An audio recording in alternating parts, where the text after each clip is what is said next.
हिन चकर मूंखे ॾाढो अफ़सोस आहे ऐं मां हैरान आहियां। हैरानी जी ॻाल्हि में सोचियां थो त अॼु 28 तारीख़ आहे, पघार में 2 ॾींहं बचिया, अञा ताईं घर वारनि जी काल न आई। लॻे थो पोइ हाणे ड्रव लॻी पिया हूंदनि, या मुंहिंजो वीडियन असरु कयो अथनि।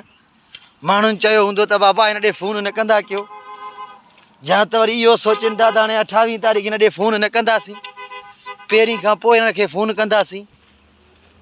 ॻाल्हि त हूंदी, न त फ़ोन त भाउ अञा टड़को करे पियो अची, मथो ई खाई पिया वञनि 28 27, अञा 4 ॾींहं बचियल हुया। हिन चकर हाणे तव्हां मूंखे कमेंट में ॿुधायो त जा त हे डप लॻा पिया आहिनि ड्रव, हिननि खे पैसो तलाश में न आहे। अल्लाह समंद उहो ई हो थी ज़रे घटि मणको भॻो हो मुंहिंजो बि, मां जल्दी जल्दी टपां, वरी ईअं न गाॾी वारो अचे थो, वरी न ईअं गाॾी वठे रोड ते मूंखे हाणे डुंब करे। ऐं माधुरी इहे हलनि था। हाणे मूंखे इहो ॻाल्हि सम्झ में नथो अचे घर वारनि जो त छा आहे छा न आहे।